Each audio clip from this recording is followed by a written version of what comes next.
Okay. I think we are set and ready to go. We'll let everybody join in to wait a few minutes here as we get going.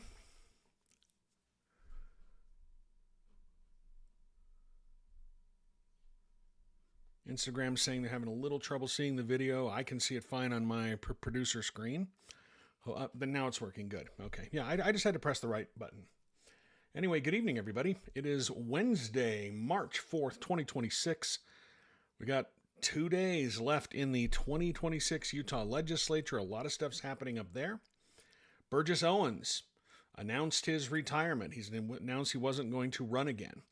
I reported that this morning, that I had sources telling me that an announcement was imminent, and then it happened. Which all you need to know is I've got some pretty good sources. Anyway, so we can talk about that. Nathan Detroit on Twitch says, happy tax cut day. Yes, everybody, I hope you're enjoying your, I think everybody's going to get probably $50 a year or less. Unless you're making over $835,000 a year, and we broke that down in the last episode. If you're making $835,000 a year or more, your tax cut's around $2,000 a year. So, also, if you're making $835,000 a year, why don't you buy a subscription? Support independent journalism. Put that tax cut to use. Go to my website, utahpolitics.news, sign up, buy a subscription. It's $5 a month, 16 cents a day, and you can support independent journalism here in Utah. Anyway, good evening, everybody. My name is Brian Schott. I am the manager and publishing editor. Let me say that again. I am the publisher and managing editor of Utah Politics. You can find my website, utahpolitics.news. It is an independent journalism outlet. No corporations, no billionaires. Nobody owns it. It's journalist-owned, journalist-operated, and that leaves me free to explain to you what's really happening in Utah politics, and we've got a lot to talk about with that. If there's anything you want to talk about, feel free to leave it in the chat, and I will get to those questions as soon as I can. But I hope everybody has had a great day. I'm a little upset. And here's why. Ticketmaster sucks. I think we all know that Ticketmaster sucks. And I was set to try and get tickets to see Metallica at Sphere. I would really like to see that show. And right as I was, you can join the queue half an hour beforehand.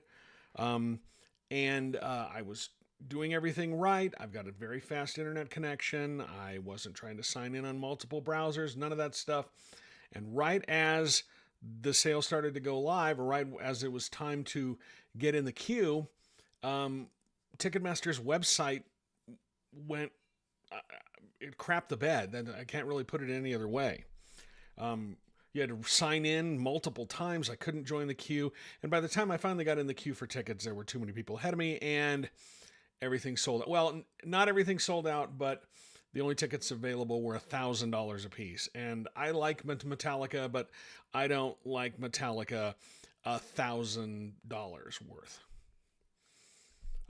But it is disappointing because I was planning on going to the show with my brother. I don't know if you've ever heard the story, but a couple of years ago, I discovered that I had a brother that my parents never told me about. Not a half brother, a full brother. My dad got my mom pregnant while she was in high school. And they put the baby up for adoption. And then a couple of years later, I came along, and then I had two younger brothers, but we never knew about Dave. And then one day, a cousin of mine who had heard the story decided that it was probably time to let me know. I couldn't confirm anything with my mom because she had passed away a number of years beforehand. But I went out and met him. He lives in San Fran. He lives in Napa in the San Fran area. And I went out and met him a couple of years ago. And he's just a delightful person. And I'm really sad I didn't get to grow up with him. But at least we have gotten to know each other over the last couple of years. We went to the U2 concert at Sphere when it first when they first opened up their residency there. And the reason we went to that is because when we were talking, when we met the first time, we realized we were actually at the same U2 concert in Denver when we were both in high school and didn't know it. And so we decided to, go see U2 when they were at Sphere. So anyway, I hate Ticketmaster. They screwed everybody. And now I'm not going to get a chance to see Metallica at Sphere. But we will soldier on. I do get to go see Bruce Springsteen in Phoenix. And I'll take small victories where they go. So let's talk about the news today in Utah politics. And again, your comments, leave them in the chat. I will get to them as quickly as possible. I want to hear what you are thinking. Let's start here. Stinky Joan says, "Hey Brian, did Trevor Lee get his horrible immigration bill through? I know it got added onto one of the other bills." What happened was, first of all 12 pieces of legislation that Trevor Lee, the representative Trevor Lee, sponsored for the 2026 session, they are dead. He's not going to get them through. What he did, though, was last week took his bill that would deny public services to immigrants, which was HB 88, took the guts of that bill and subbed it into another bill, another immigration bill that was sponsored by Representative Lisa Shepard from Provo. That was HB 386. That bill did pass the House. It passed the House on, I believe, a 39-33 vote. But when you go look at the when you go look at the status of the bill, it noted that it passed the House, but it's also sitting there. It says it's held with the House, with the House clerk. They're still holding it. And the reason why is because they can't find a Senate sponsor. Nobody in the Senate wants to sponsor that. There was an article this afternoon in the Salt Lake Tribune where Representative Lee said that Donald Trump wants that bill passed, but they can't find anybody in the Senate to pass him. And so they can't find anyone in the Senate to sponsor it. It is effectively dead. I suppose something could happen in the last couple of days, but probably not. So he had all 12 pieces of legislation that he sponsored this year died, and then the bill that he tried to hijack and get his stuff through is also not moving in the legislature. So that's all that's how that worked. UT Abby Normal says, "You were the reason I saw U2 at Sphere. I watched your TikToks." I went twice. It was so good. The first time, it was actually the second night that it had opened. It had opened on a Friday, and my brother and I went on Saturday, and it was one of the most incredible things I've ever seen in my life. I still remember both of us walking out of the show, and we didn't say anything for about 10 to 15 minutes because we were so overwhelmed by what we had seen. If you do get a chance to see a show at Sphere, you really should. It's amazing. I was so impressed with U2 that when they added more dates in that residency, I said to my wife, "You have got to come and see this." And she was very thankful that she got to see it as well. And U2 can still bring it. I mean, there's, you know how some bands, as they get older, they lose something. I think back to the B-52s up at Red Butte Garden a couple years ago. They were not good. It was not a good show. But the bands before them, Berlin, Spandau Ballet, they were fantastic. But the B-52s weren't. But U2, they haven't lost it. They can bring it. And if you've heard their new EP, Days of Ash, you know that they are still a pretty lethal rock band. They are great. And Metallica, I saw them a couple of years ago. They still have it. I saw Bruce Springsteen back in 2023 in Chicago. He plays 3 hours. It's incredible. So, there are a lot of bands who are still out there kicking, and they are great. And then there are other ones that you're like, I don't really know if I want to do that. I am excited about the Bruce Springsteen tour because Tom Morello from Rage Against the Machine is going to be joining him on every single date in this tour. Ryan Hi-Fi says Devo is hands down the most incredible show I've ever seen. Everyone should see them. I saw Devo once. They're great. I love Devo. When I was younger, I used to go to a lot of shows. I lived in Denver. I grew up in a small town in northeastern Colorado, but Denver was accessible. We had this incredible small venue in Denver called the Rainbow City Music Hall. It's now a Walgreens, but it like held maybe 3,000 people at the most. Very small venue. And I saw some great bands there. I actually saw In Excess there before they got big. I saw Midnight Oil there before they got big. I saw Terrence Trent D'Arby there before it got big. Utah Man Brian said the Wizard of Oz still got it. I'm assuming that you're talking about the Wizard of Oz. My brother, he and his wife went and saw the Wizard of Oz at Sphere, and they really enjoyed it. Utah Man Brian says, wait, what town in Colorado? I grew up in the small town of Brush, Colorado. I am a brush beet digger. And that's where I went. That's where I went to high school. That's where I grew up. Anyway, let's get back to talking about politics, because we got some pretty big news today. And that is that Burgess Owens, Representative Burgess Owens, is not running for another term in Congress. He decided that he is not going to run again. He said that the next, what he's going to do next is he can do best outside of Congress, according to his statement. As I said earlier, I had gotten a tip from several sources that this was probably going to happen today. I wrote about it in this morning's newsletter. And if you read that, you had advance notice that this was coming. So it didn't surprise me. I know it surprised a bunch of people. Why did he do it? It's the new map. The new map is 100% the reason why he is not running again. Because instead of 4 safe Republican districts, there's now only 3 Republican districts that are safe. And he's not going to be running in a district that essentially would guarantee that he would win in November. He does live in the new 4th congressional district. He doesn't. The only one of our current members of Congress who lives in the new 1st congressional district is Blake Moore, and he's already said that he's going to be running in the 2nd congressional district up north. Had Owens not run, it was going to cause a problem among the Republicans, because none of them were going to try to run in that 1st congressional district because they couldn't win. The Cook Political Report says they rated it D+14, which means if your average election in the country is 50-50, they expect a Democrat to perform 14 points better than a 50-50 average in an election. So Democrat heavily favored. None of them are going to win there. If Owens had not stepped down, you would have had 4 Republican incumbents and only 3 safe seats. So where does everybody run? As I said, Blake Moore running in the 2nd congressional districts. He's already been collecting signatures there and closing in on what he needs to qualify.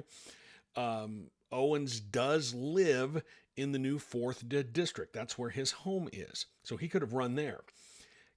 Mike Kennedy and Celeste Malloy both live in the 3rd congressional district.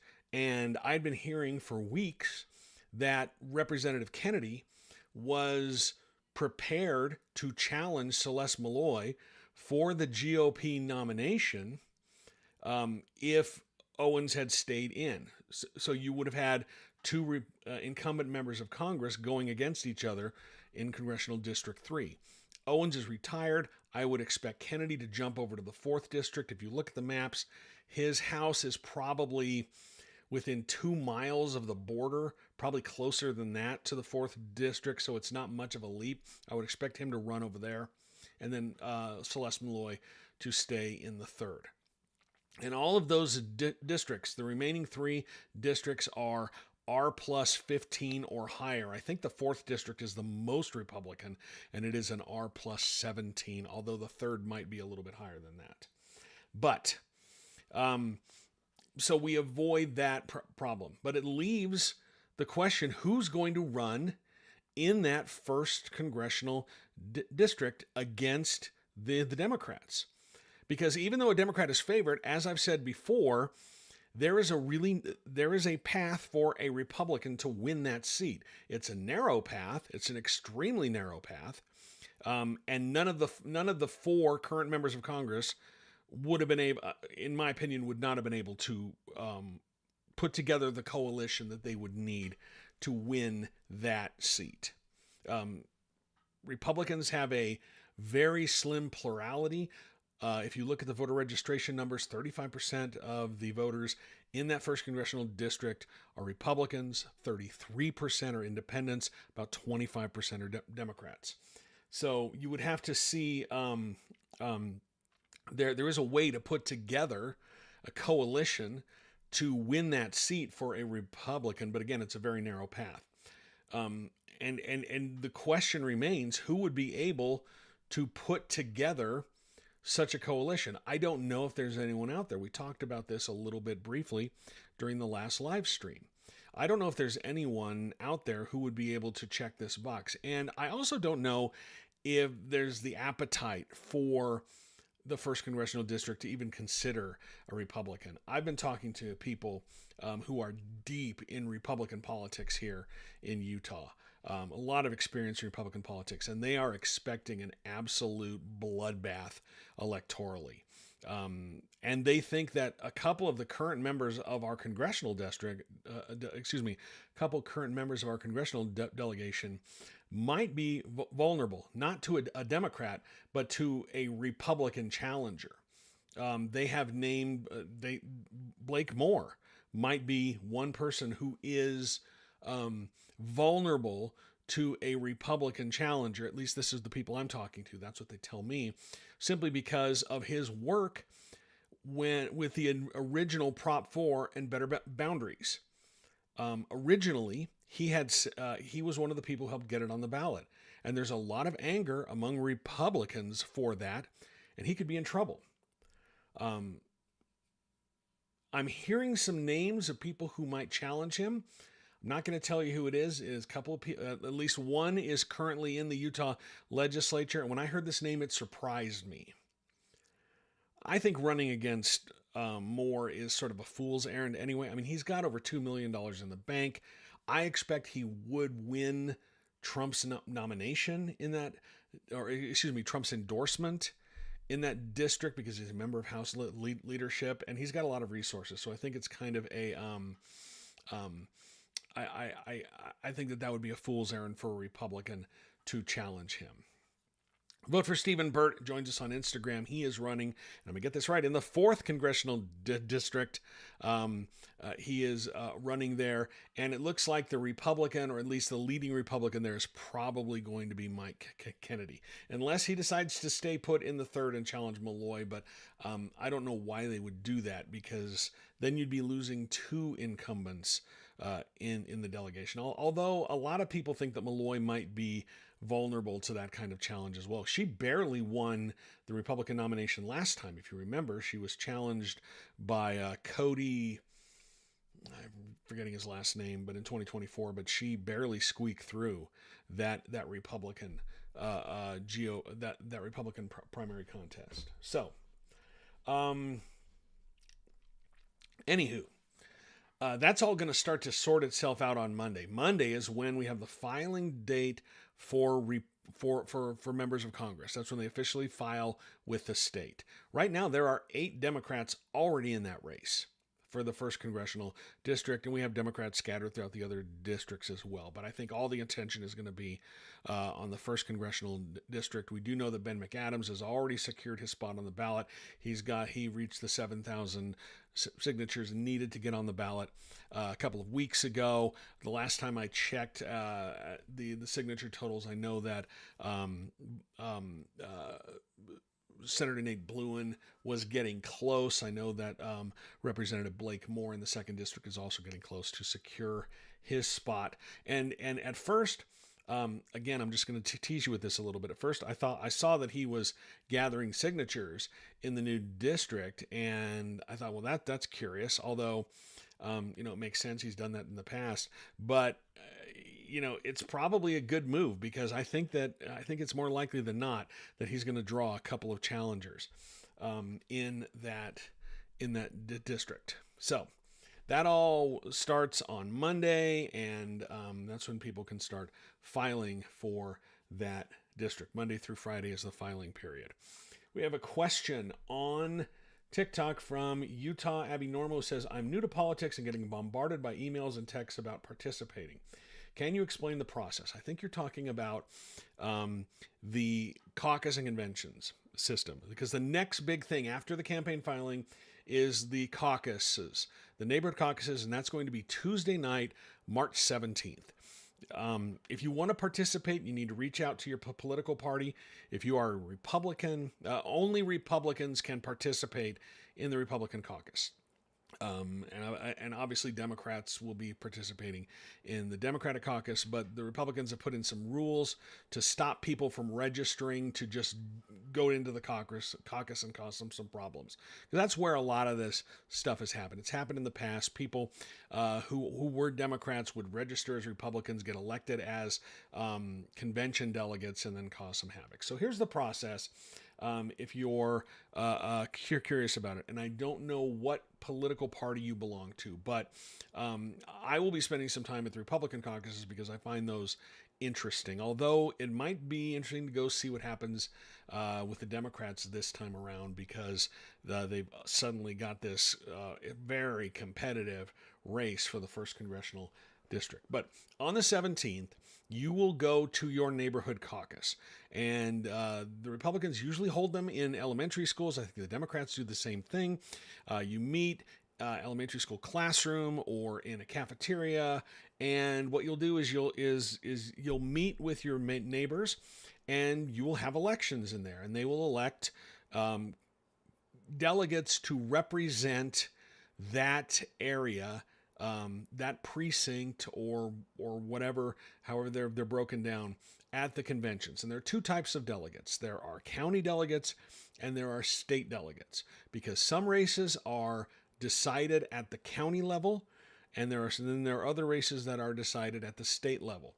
If a legislative seat is entirely in one county, it will be decided at the county convention. If the legislative seat spans a couple of counties, then it's decided at the state convention. And the delegates in whichever district is up for nomination will vote on who the nominee will be. Now, this has been changed.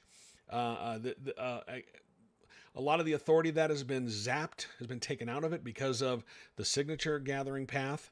But you'll have these meetings on the 17th where they will elect delegates. I think they also elect precinct chairs and ledge chairs. There's a lot of leadership positions that people can be elected to at these caucuses.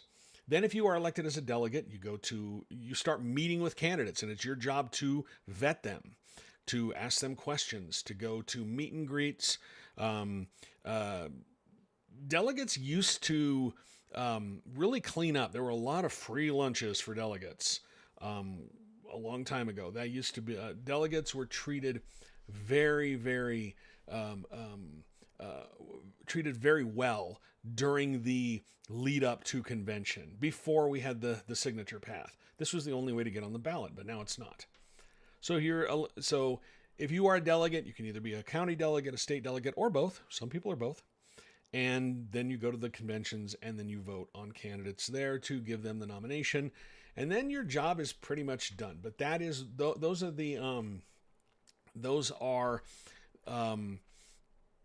the basics of what's going to happen starting on the 17th.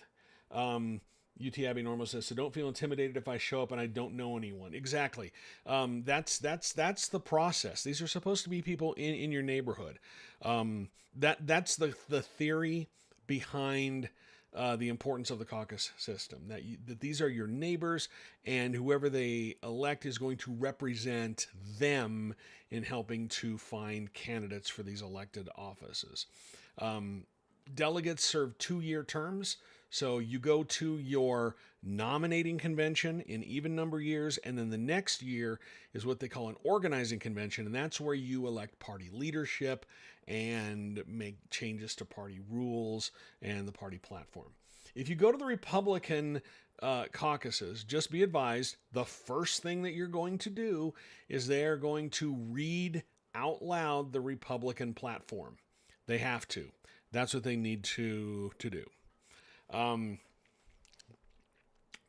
Those are the rules. They have to read it out loud. It takes 8 to 10 minutes. You have to sit there in the classroom while they do it.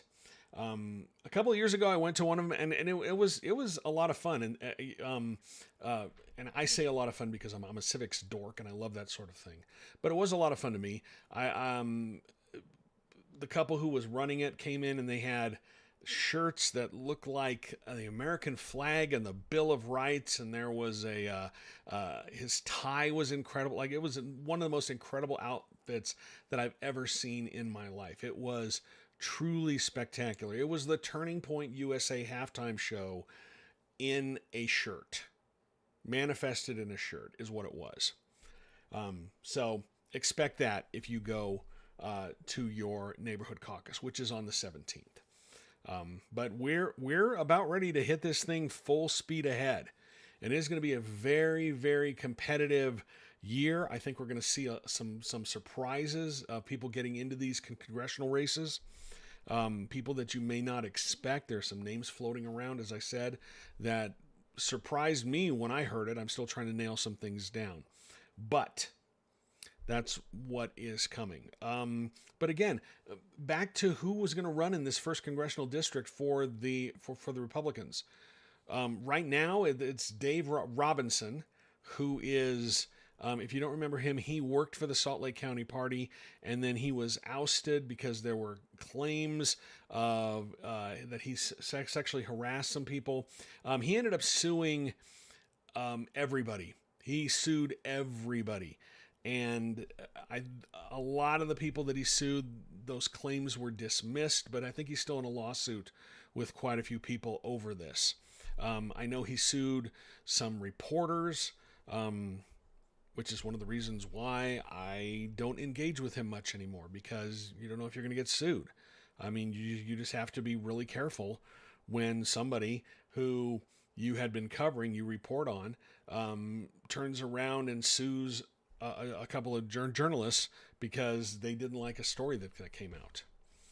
Anyway, so I know that he's running, and there's another name who I'm forgetting right now, but there's it's going to be really tough for a Republican in that district. I think that there's so much pent up electoral frustration in that county to finally have their own congressional district, which they've been clamoring for years, to finally have that come to fruition. It's going to be really hard for a Republican to win that. I just think the energy and the pent-up frustration from Democrats and Democrat-leaning independents, and even some Republicans who are upset with what's happening today in the country. I think it's going to be really tough. Question: do you have any info on Trent Staggs, Tony McKay, Dan McKay, or other Riverton residents? So it's not hard to find information about them. I've heard that some of the names that I've heard bandied about possibly running in that first congressional district: Trent Staggs, former Riverton mayor. I know he's considering it or would like to run, but I think he's only going to run if an incumbent doesn't run somewhere. I think he would have a really tough time winning in this first congressional district because he is very closely aligned with Donald Trump. He was endorsed by Donald Trump in the 2024 U.S. Senate race, and then he was appointed to a position with the Small Business Administration, with the Trump administration. I think he's too close to Donald Trump to have a chance of winning in this first congressional district. Dan McKay, state senator, Senate District 18, he's being challenged for the Republican nomination by Representative Fiafia and Tracy Halverson, and we'll get to her in a second because I wrote a story. I don't know if you read it today, but it is one of the best legal filings I have read. I won't say best, but one of the most entertaining legal filings I have read in a long time, and I wrote a story about it. If you haven't read it yet, we'll go over it. It's a pretty bonkers story about the legal, about what could be construed as an abuse of the legal system to try and punish your enemies. But anyway, being and so she's also challenging Dan McCay. But I wonder if Dan is getting ready to try to run for Congress. He has flirted with a congressional run for years. I jokingly say he's sweaty to run for Congress. He really wants to run. I think the new map screwed him up. I think he was hoping that Burgess Owens would retire, and he'd be running under the old map where a Republican is virtually guaranteed to win. That's not the case anymore. And again, I think he would have a hard time winning that race. And Dan McCay's wife, Tawny, she ran for Riverton mayor this year. And she finished second in the primary and then second in the general election. And the other reason why I think Dan McCay might be running for Congress or might be considering it is because you have to wonder how much of his heart would be in another 4-year term up at the legislature. Because if you remember, last year he came on social media and pledged to drop his reelection bid if his wife got elected as Riverton mayor. It didn't happen, but I wonder just how much his heart is in running for another term. So, anyway, that's what I know about them, and that's what I'm hearing might be running in that first congressional district. Legislature is coming to an end, though. We are getting close to the end of the session. Tomorrow is when we'll see the budget. That will come out around 4 o'clock tomorrow afternoon, I believe, is when the Executive Appropriations Committee hearing is scheduled for, just looking at the calendar right here. And I believe that's when we will see the budget. Yeah, that's at 4 o'clock. And as I said before, that is quite a scene because you see the room is packed.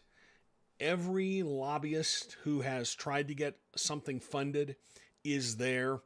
And they are waiting like a pack of vultures for the printed copy of the budget to come out. Now they post it online right around the same time. But there is a rush to get a hold of the printed copy of the budget to see what has been funded, what has not been funded. And so we'll learn that tomorrow at about 4:10 is when those will come out.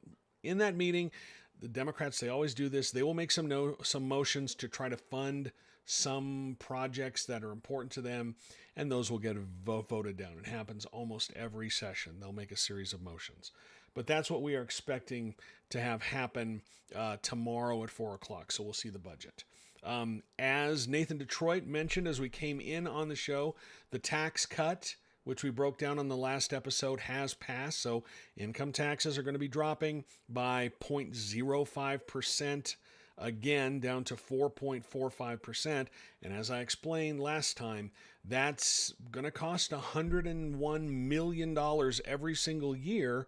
And it comes out of the fund that pays for public education, private education, and some social services for disabled Utahns. So when they talk about a tax cut, just know that what they're doing is they're taking future money out of this fund that can only be used to pay for education and some social services. So that's how they're paying for those tax cuts, because Utah's the only state that has it's set up like that in the Constitution. Anyway, I'm going to take a drink. If you guys have any questions, any comments, please leave them in the chat, and I will try to get to those as quickly as possible. I do appreciate everyone joining us tonight on this Wednesday. I was kind of hoping, I lose track of the days when the legislative session is going on. There's just so much happening. I actually thought that tonight was the new episode of Starfleet Academy, which I am immensely enjoying. I think it's a pretty good Star Trek show. And I've been a Star Trek fan since about that big. I used to come home from school. I was a latchkey kid in the mid 1970s. My mom was gone, and she was working, and Star Trek was on one of the local stations, and that's what I would watch. So I was a big fan of Star Trek. And I'm really enjoying Starfleet Academy. I think it's great. I think that Holly Hunter is making a case to be one of the best Starfleet captains ever. Anyway, Kathy Chris on Instagram says, will the governor definitely sign the tax cut? He didn't include it in his budget, but probably. I would expect him to. Governor Cox does not veto a lot of bills. He likes to work behind the scenes. He doesn't like to talk about what he's doing. He's a really different than his predecessors. And I remember Gary Herbert when he was the governor for a number of sessions. Every week he would meet with the media. We would have a half-hour Q&A with the governor as part of the media. Everyone would come in and we could just fire questions at him. Governor Cox rarely meets with the media. But in those sessions with Herbert, he knew what he was doing. He was trying to get his messaging out to the legislature. If there was a bill that he didn't like, he would let us know. He'd say, I'm going to veto it. And that would be the signal to lawmakers that we need to sit down and talk and figure out a way to make this. We need to sit down and figure out a way to make this better, make some changes, or I'm going to veto it. And that's one of the things I miss that, because I mean Cox is very shielded. He does post on social media, but he's like a lot of the members of the legislature. They only talk to friendly outlets. They only talk to reporters and news media where they know they're not going to get a lot of tough questions. And I know Senate President Stuart Adams has his daily press conference, but if you watch it, you don't learn anything in that. Anytime anybody tries to pin him down on anything, his answer is, I haven't read the bill. That's over in the House. I can't comment on that. Or he then throws it to another senator who's sitting there, or the member of the Democratic caucus. Wayne Niederhauser used to do that all the time. And I pointed it out to him once that anytime he would start to get pinned down by a reporter, if a reporter really started to dig in on some questions, he would throw it to the Democratic leader who was sitting in the same room and ask them to answer the question. That was his lifeline. And Stuart Adams does the same thing. Vote for Stephen Bird says, what can we learn from Star Trek to help us understand Utah politics? I kind of want to say the legislature is basically the Ferengi. Very transactional. I would have to think about that a lot more. I don't see a lot of Starfleet Academy ideals or Starfleet ideals up there. Although I guess one could make the argument that covering the Utah legislature is like the post-atomic horror. That's some deep lore. If you don't know what I'm talking about, you need to dig into some Star Trek lore. Let's see. Looking at some of these other questions here. Are we seeing any shifts in Utah polls for voting, or basically 70% MAGA again? Utah has not been the most MAGA state. I think we are the least Trump supporting red state in the union. Remember, he did not win with a majority in 2016. He did carry it in 2020 and 2024, but not by large margins, because there's a large group of Utahns who are turned off by him. Now, the Republican base here is very Trumpy. They are very Trumpy. But I think that for the most part, the Republican Party here, I guess the primary voters, the casuals, kind of wish to go back to the way politics used to be. It's never going to happen. I mean, I think the people who think that politics are going to return to what we were back before 2015, that's an incredibly naive position. So, and the other problem is there's not a lot of polling that happens. I think the best pollster here in the state is Mike Noble out of Arizona.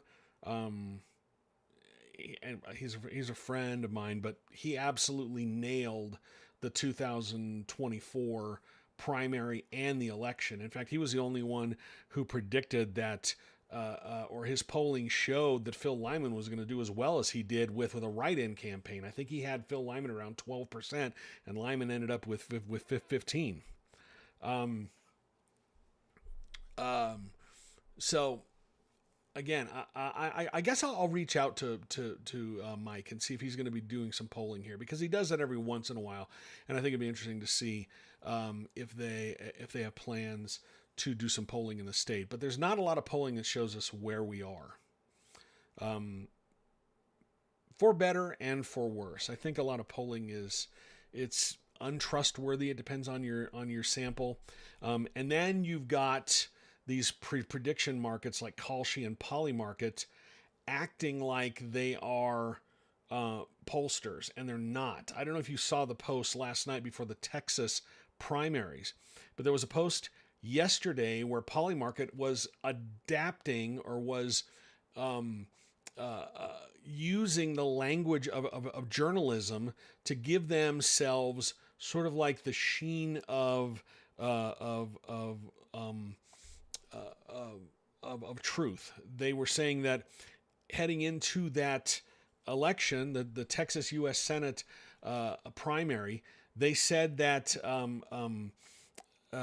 Ken Paxton was going to lose and that John Cornyn was going to win. They said John Cornyn had an 83% chance of winning. Well, it went to a runoff. That's not what happened at all. But they were posting on social media saying that, they were trying to pretend that they were a public opinion polls, and they're not. They're a prediction market, which may be gambling, maybe not. They're suing the state, and I don't know if they legally can operate here, because we do have a constitutional ban against gambling, but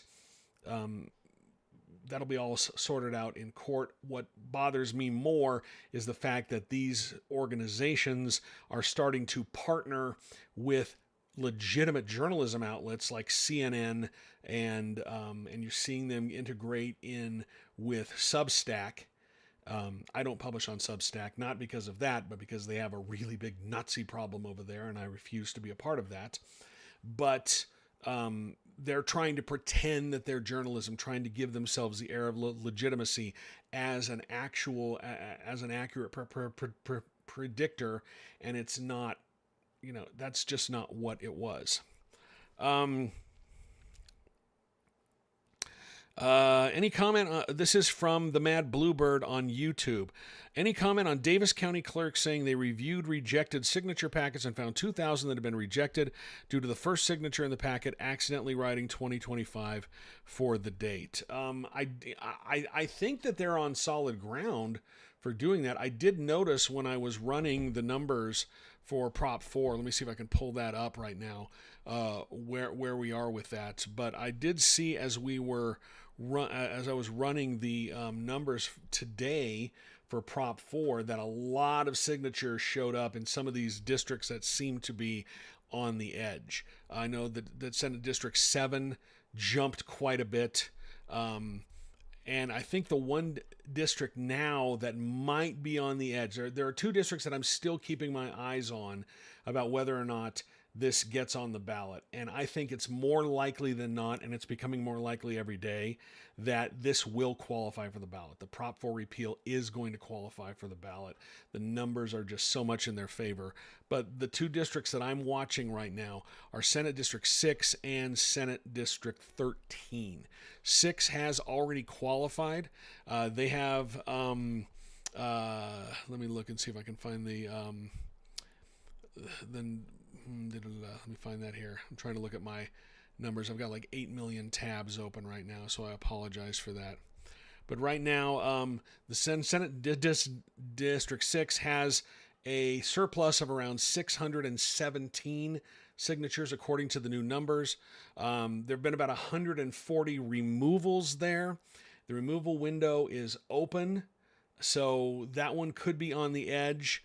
Senate District 13 has not qualified yet. They're 563 signatures short. The pace is slowing down. I don't know how many signatures are still out there. If Senate District 13 qualifies and they get to 27 districts, that's the point where I think that everyone has to accept that this proposition for repeal is going to get on the ballot. I think that the signature removal campaign, it's I think it's much harder than people think it's going to be. Why? Because when you break down who signed this petition, it was Republicans. And so now in a lot of these districts, you have to convince Republicans who I guess would not be in favor of an independent redistricting commission because it disadvantages Republicans at the ballot box. You have to convince Republicans to take their names off of these petitions. And I don't know if there are enough people who are Democrats, who were independents, who were other political parties, if there were enough people to drop them below the threshold. For instance, in Senate District 6, and again, I've told you this before, I've been able to, I can match about 85% of the names on the petition with the statewide voter file. So I can do a pretty good analysis of what their political parties are. And of the people I was able to match in Senate District 6, almost 76% of them who signed the petition are Republicans. It's only 4% of Democrats and 15% nonpartisan. There's not a lot of signatures to be removed unless you can find a way to get Republicans to sign or to remove their names. That's what this whole signature removal campaign is about. And I just don't think that there's enough Republicans out there that you can convince to remove their names. That's why I think that this Prop 4 repeal is going to be on the ballot. It will be on the ballot. If it's not, that would I think at this point it would be a major upset for it not to qualify. So, there were a number of whatever happens after the lieutenant governor makes her determination. I think she has until April 29th to make the determination as to whether it qualified or not, because all the signature removals have to come in. This is going to end up in court. It's going to end up in court. It'll probably end up in court because of those extra signatures that they found in Davis County. It'll end up in court if they don't qualify. We've already seen a legal filing there trying to get the clerks to not count these signature removals. So I think it ends up in court no matter what. Lita says Owens not running after a failed attempt to block the to block the map. Yes, we talked about that right off the beginning of the show. Burgess Owens is not running for another term in Congress. According to his statement, he said, that he feels that he can do more good outside of Congress. I think there are two other reasons why he's not running. One, he's 76, I believe is his age right now.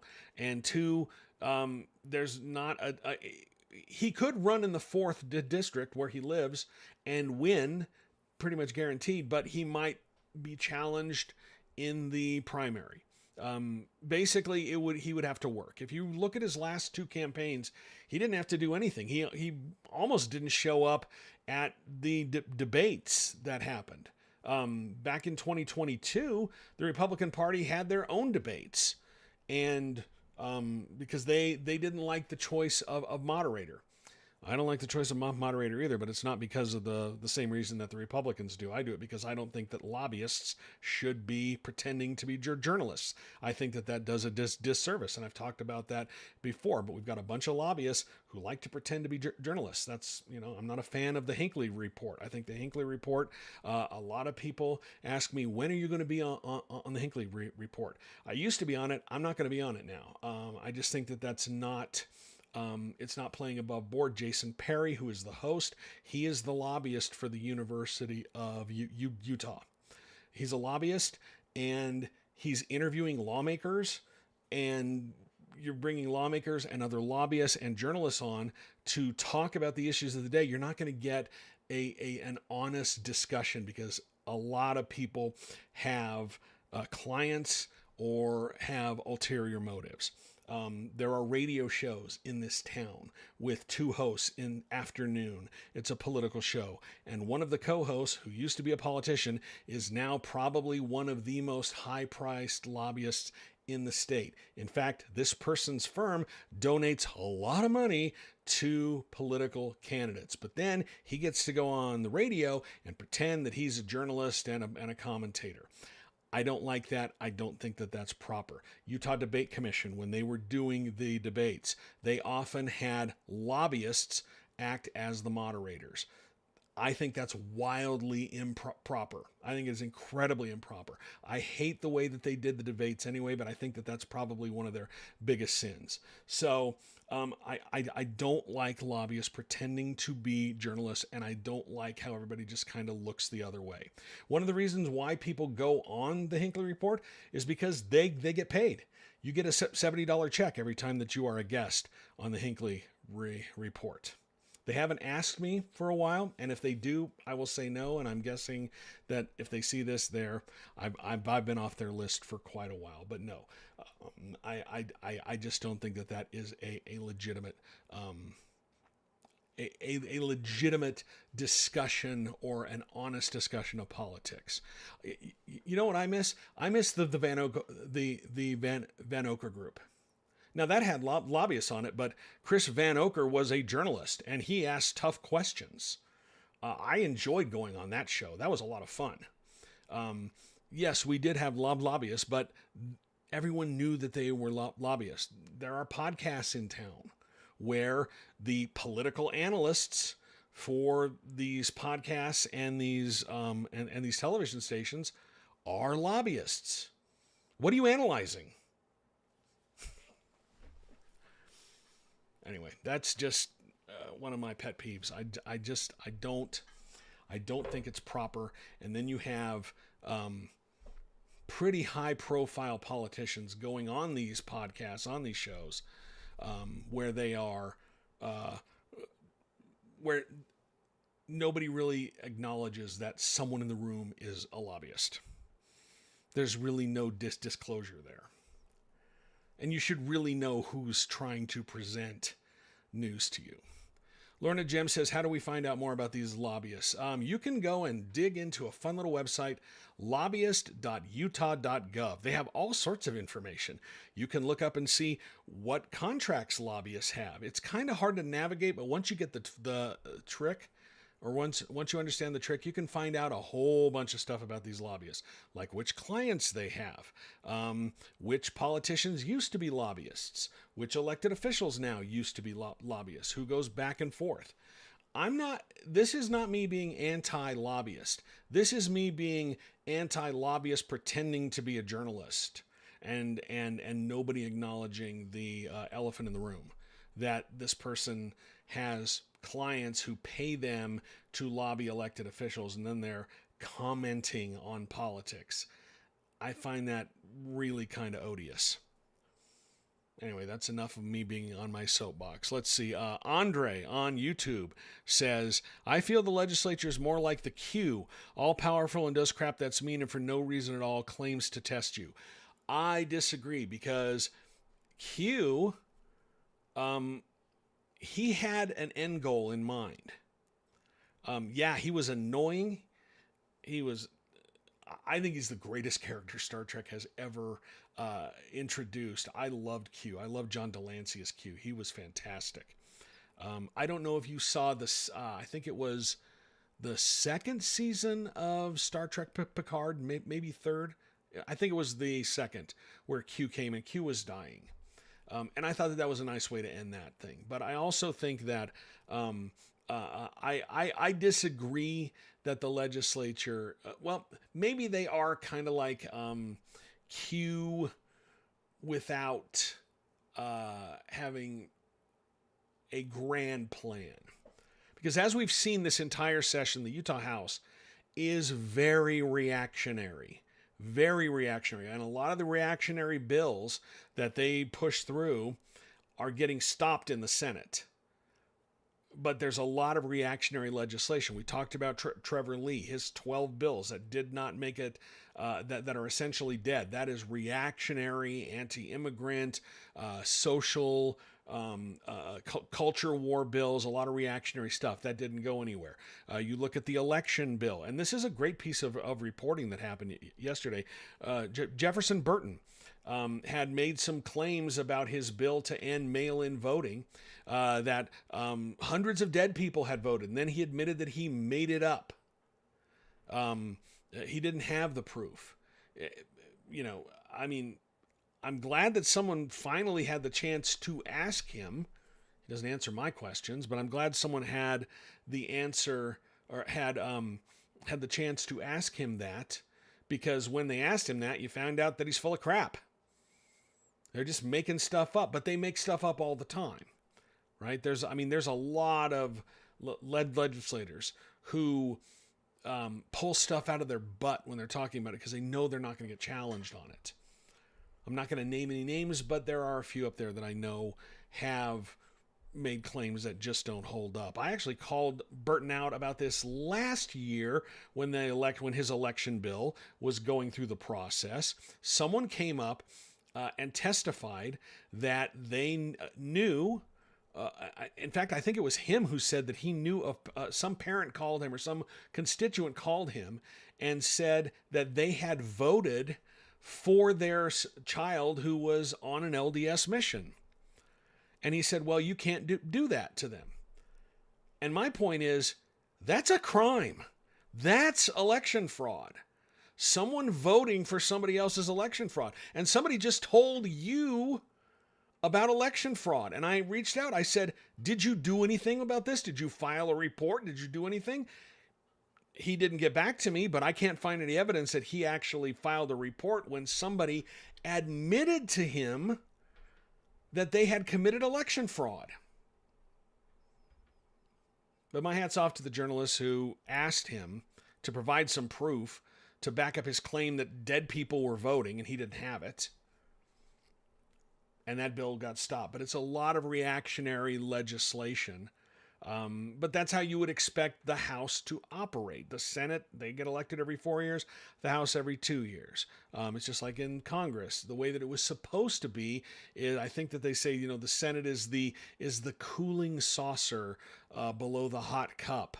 The House is the hot cup and the Senate is the cooling, because they have more time to be deliberative. Now, the Senate here doesn't have more time, but they don't get elected as often, and there's fewer of them.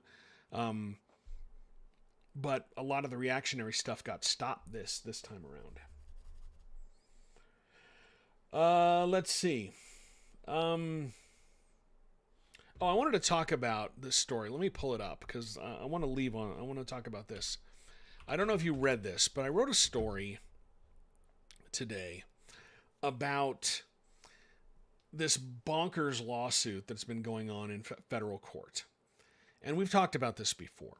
It was a group of 6 Republican Party delegates, a lot of the Phil Lyman crowd. They had sued in federal court, and they asked a judge to throw Governor Spencer Cox, Lieutenant Governor Deidre Henderson, U.S. Senator John Curtis, Attorney General Derek Brown out of office and put the convention winners there in their place. That's what they were asking a federal judge for. They were claiming that SB 54, which is the law that was passed in 2014 that created the signature path, in this lawsuit they said that violated Republican Party bylaws, and the Republican Party bylaws, because of that, the Republican Party's rights were violated. And so SB 54 should be invalidated. These candidates who used the signature path but lost a convention should be thrown out of office, and the convention winner should be put in place. And they also alleged a giant racketeering scheme and a RICO claim against Governor Cox, Lieutenant Governor Henderson, for reporting false election results by certifying that the signature gathering candidates had won the primary elections over the convention candidates. It's a huge lawsuit. It took a federal judge 3 sentences to dismiss it. the order dismissing it, which I think came last week. 3 sentences. Basically saying all of their claims have already been adjudicated in course. The Utah Supreme Court has rejected these claims. The 10th Circuit Court of Appeals has rejected these claims. The U.S. Supreme Court refused to take these claims up. Threw this lawsuit out. The lawsuit was led by a woman named Tracy Halverson. Tracy Halverson, if you paid attention to Republican politics in Utah for a while, you know who she is. She was one of the leaders of the effort to try to overturn the new flag. They post constantly on Facebook about how we will get our flag back. You're not going to get your flag back. But anyway, she was recently barred by the Salt Lake County Republican Party for attending any Republican Party events other than the caucuses until mid-2030 because of, and we've gone over that story, they misinterpreted, or they alleged that the party's plan to endorse candidates in the municipal elections was actually election interference, and they asked for the city attorneys in Riverton and Riverton and Bluffdale and Sandy to prosecute the leaders of the Salt Lake County Republican Party for election fraud, and they CC'd the Department of Justice, the FBI, and Attorney General Pam Bondi on that. And because of that, and because they represented themselves and signed this letter with their official party titles, there were 8 people who were disciplined by the party. 7 had their party leadership positions stripped. A number of them were barred from attending Republican Party events, and Tracy Halverson was one of them. Well, she led this big lawsuit. And in this lawsuit, she sued Governor Cox, a whole bunch of elected officials, members of the legislature, and she sued 3 leaders of the Utah Republican Party: Rob Axson, National Committee woman. Sorry, I need to look at the names here real quick. She sued 3 leaders of the Republican Party: the party chair, Rob Axson, party treasurer, Chris Null, and the National Committee woman. And I saw about 3 things jump into my... 3 things jump into my line of sight. It's National Committee woman Kim Coleman. I don't know why I blanked on that name. I've known Kim Coleman for a while. Anyway, they named them in the lawsuit as well. Well, on Monday, those 3, after this lawsuit was thrown out of court in 3 sentences, they had a filing in federal court. And they said, hey, we're volunteers. We are unpaid volunteers. But we've incurred $92,000 worth of legal fees because of this lawsuit, which was meritless. And the only reason that they included them in this lawsuit, according to the lawsuit, these are what the Republican Party leadership did that violated their civil rights. Rob Axson, the party chair, sent an email that called Halverson's legal theories meritless. Well, the court said it was meritless, but that was one of the reasons why she had her civil rights violated. The other one was party leaders called the police to remove her from a Republican Central Committee meeting after she refused to leave. Has nothing to do with the other parts of the case, but they incurred $92,000 worth of legal fees because this was a massive lawsuit. And they're all and Tracy Halverson, who is not a lawyer, by the way, was writing all of the legal briefs. And she responded to everything. And a lot of the defendants had to respond. State lawyers were involved, private lawyers were involved, just a massive number of resources turned towards this lawsuit. So on Monday, the 3 Republican Party leaders filed in federal court saying, we want you to award us legal fees. We want you to make the 6 plaintiffs in this case pay our $92,000 in legal fees. Because it was ultimately meritless, and there was no reason for us to be included in this, but we had to spend this money. It was 151 hours of lawyer time for $92,000. That's the first thing they asked for. The second thing they asked for was limits on lawsuits that Tracy Halverson, again, who is not a lawyer, could file. And they've done this before. They said, we want you to impose sanctions that say she cannot file another lawsuit in federal court unless she gets permission from the chief judge. So the chief judge would have to review the complaint before moving forward. And then they lay out the case that one of the things that it appears that Tracy Halverson is doing with these lawsuits is she's trying to financially punish people who anger her, who cross her. And there's a pattern. Because what she's tried to do, they tried to block state lawyers from defending the governor, lieutenant governor, members of the Senate, members of the House, and make them and try to block state lawyers from defending them in court. And they tried to block the Utah Republican Party from paying the legal fees of these three Republican Party defendants. And that 100% looks like it was just an attempt to try to bleed them with these massive legal fees. In fact, at one point, Halverson posted on social media, and this was part of the filing, where she said, can you imagine the amount of money each defendant will have to spend in order to defend themselves? How much will an attorney cost to read a 20-pound complaint? And her complaint was 20 pounds. It was 90 pages and had 90 exhibits. And the lawyers had to read all of that. And so she's trying to it looks like it was an attempt to bleed them. They also point out that she's got a pattern of filing frivolous lawsuits in federal court for her dad.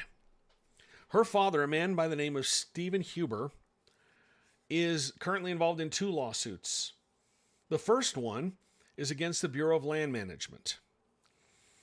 He has some property, and he was upset that the Bureau of Land Management would not give him an easement, would not grant him access to his property across BLM land.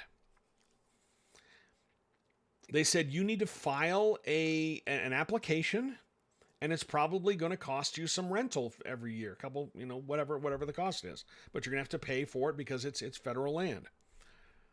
But instead of filing that application and paying the application fee, he filed a lawsuit in federal court alleging that the Department of the Interior and 4 Bureau of Land Management employees were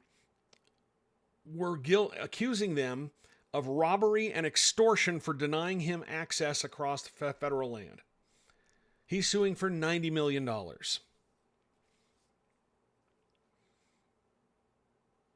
And Halverson again has referenced that lawsuit. She referenced it when she was involved in the dispute with the Salt Lake County leadership.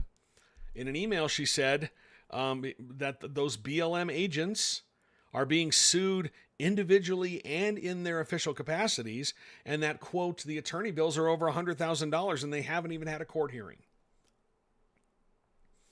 Again, she tried to block government lawyers from representing them, defending them in court from this lawsuit, because the goal was to inflict these massive financial penalties on them. Her dad was not using a lawyer. She was acting as his lawyer. Well, during that first lawsuit, during a status conference, Stephen Huber, her father, got really upset when the judge would not let Halverson sit next to him in court and act like his lawyer. Again, she's not a lawyer. She's not a licensed lawyer. But he wanted her to sit at the plaintiff's table next to him like his lawyer would. He's representing himself pro se in these things. Doesn't have a lawyer. The judge said no. So what did he do? Turns around, files a petition with the 10th Circuit Court, trying to disqualify the judge who wouldn't let his daughter sit next to him.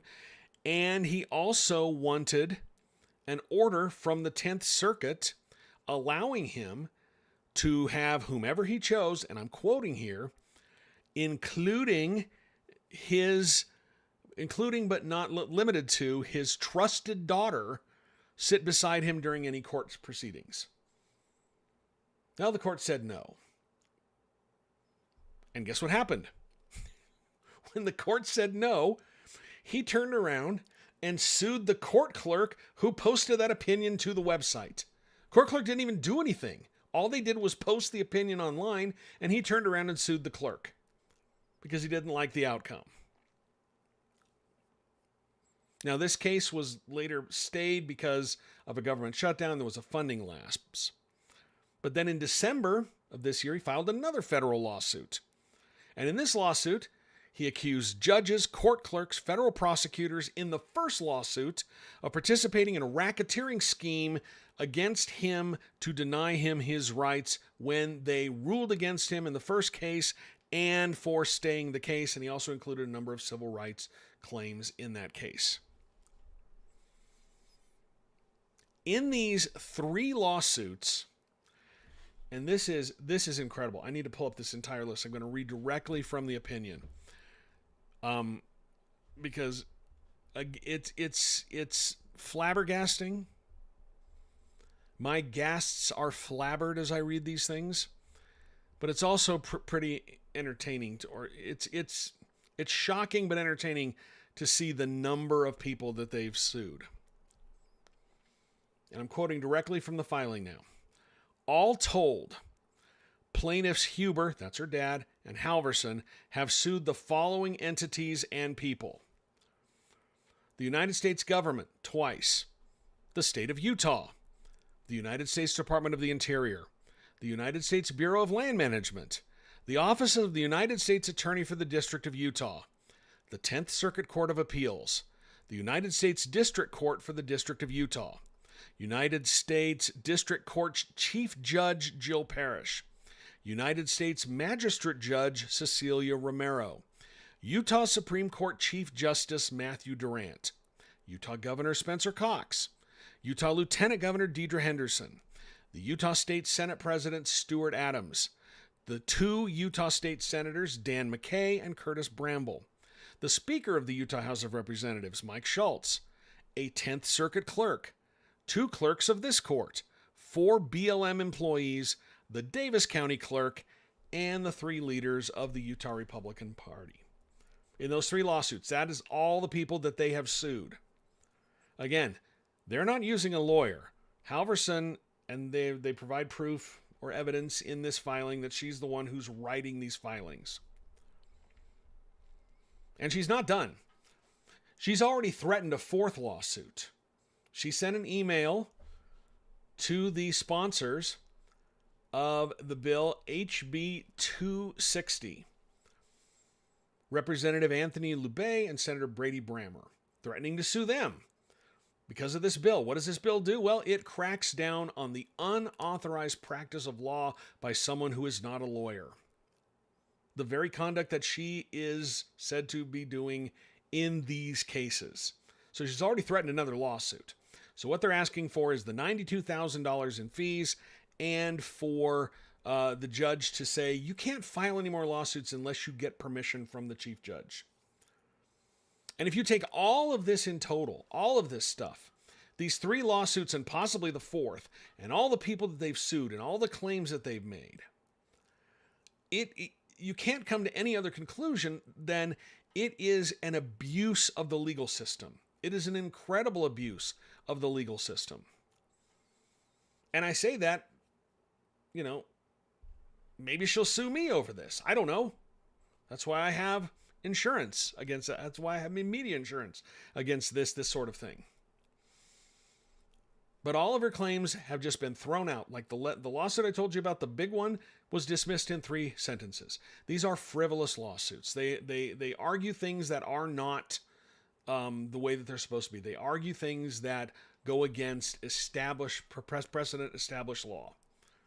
And so what the Republican Party leaders are asking for is pay our legal fees because you inflicted all these costs, which seemed to be the point of the whole thing, to just inflict all these costs on them and make them pay tens of thousands of dollars because they crossed her, and to block her access to the courts, which they've done before. They've done that sort of thing before for vexatious litigants. So anyway, I enjoyed that story simply because it was a challenge to write and a challenge to articulate everything that had happened, because it's pretty brain numbing, and it's a pretty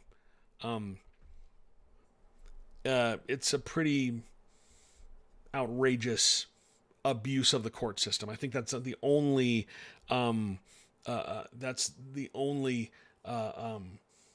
conclusion one can come to. Anyway, I think I've talked enough for tonight. I'm going to look at a couple more comments here real quick. UT Abby Normal was talking about my rant against lobbyists acting as journalists. She says, you mentioned Hinckley. Are you talking about the Hinckley Report by the U of U? That is the very one. The Hinckley Report, very slick production up at KUED, but they never disclosed this, and they probably should. The host is the main lobbyist for the University of Utah. That's his job. That's his job. And he's hosting lawmakers on the show to interview them. I don't have a problem with him hosting them on the show, but they should at least disclose that, right? That's my thought. Let's see. Any final comments here? Stephen Burke corrects me and says the council table. Yes, that was the word I was searching for. Trying to do that. Serald66 on YouTube says, HB 312, school curriculum and standards modifications, just moved from the Senate to the House with amendments. Seems like K through 12 indoctrination. Let me see if I have any notes on that one. It's not ringing a bell immediately. There are so many bills. I mean, we're over, I think this is the first time I've ever seen House bills, the House bill numbers, get up into the 600s. I don't think I've ever seen that before. That was pretty wild to see. But let me pull up HB 312. Take a look at that one real fast. I probably have looked at it. So many things that, I'm a one-man band. There's not everything I can get to it. Oh yeah, this is Tara Oxier's bill. Yeah, it talks. This is. I haven't really dug into where this curriculum is coming from, but it's just more trying to make. It feels like it's more trying to make the education curriculum in Utah more America. A lot of that stuff. Crack down on woke.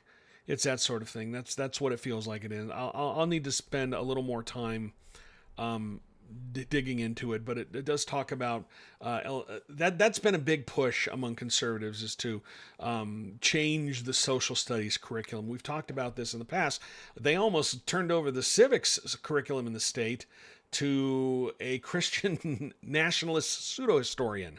That was that bill by Ken Ivory that he had David Barton, who is a straight up Christian nationalist, come and testify, and Ken Ivory was absolutely shocked when the bill got held, and then they gave it over to Tara Oxier.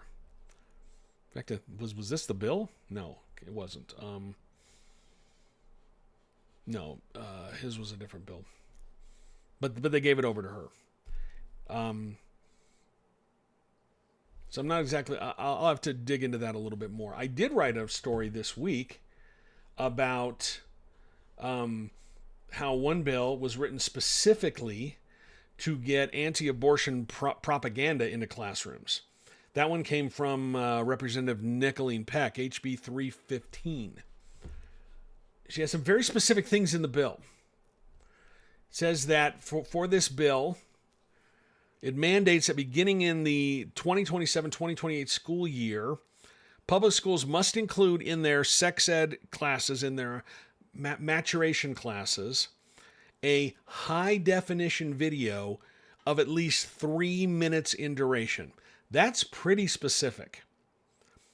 And I give credit to Representative John Arthur. He asked this on the House floor. He said, those are some pretty specific requirements. Why are you saying those specifically? And Representative Peck danced around it. But this bill, it's similar to bills passed in other states. They are trying to get one particular video called Baby Olivia into health classes.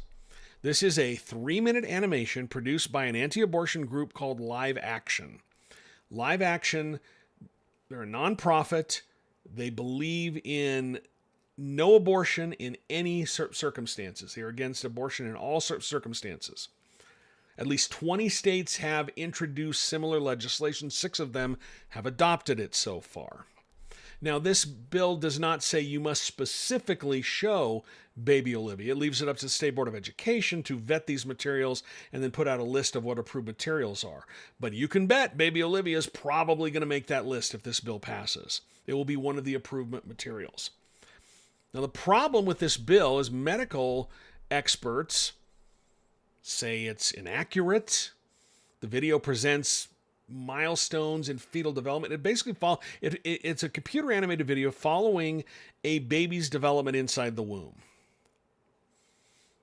And what they say is a lot of the milestones that it presents in this video are earlier than what is medically accepted. For instance, the video claims that you can hear a fetal heartbeat at 3 weeks after 3 weeks after fertilization. The fully formed heart does not actually, it's not detectable until 6 to 9 weeks, according to medical professionals. What you're hearing is a fluttering of what will eventually become a heart. But this one says that you can hear the heartbeat.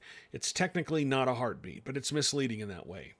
The video also has a point where it depicts the fetus as playing and exploring at 11 weeks, but medical experts say the fetus won't make purposeful movements like hiccups or stretching or kicking until about 15 to 23 weeks, and calling this playing is actually kind of manipulative. Opponents say that the point of this video, it's not science, it's indoctrination. But this bill is written specifically to get this video into classrooms.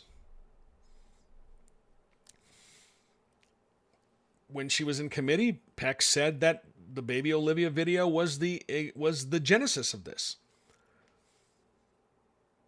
You know, and she said the state's go big for fertility crisis, and this will help. You know, essentially what they're trying to do is they're trying to get this propaganda from an anti-abortion outfit into Utah schools. And medical experts say the video's inaccurate. And then they have a sequel now called Baby Oliver, which apparently is even more problematic. Idaho passed this bill, a similar bill like this last year. And what happened is the Idaho Department of Education, they actually approved 6 videos. One school district in Idaho voted specifically to use the Baby Olivia video. And that's the way it will work here. The State Board of Education will approve whatever materials, and then local education, local school boards can decide which ones to include in their classrooms. Another one of these Idaho school districts allows teachers to choose from the list with the one that they think best fits their students. But that's the kind of thing that should raise a red flag with you. When you see a bill that has very specific requirements like that, chances are it's being written for one specific purpose. A lot of times they just write it so it will only fit one particular business. But in this case, it was to fit, in this case, it was to get some anti-abortion propaganda into schools. EK Nutter on Instagram says the gender bill got held today too. That was a bill that would change all of the references in state law, I think, from gender to sex. And the senators were like, what does this actually change? That goes back to my earlier point about the House being much more reactionary than the Senate. This is a reactionary bill. And that's a perfectly legitimate question to ask. What is this going to change? What does this change? Essentially, it doesn't change anything.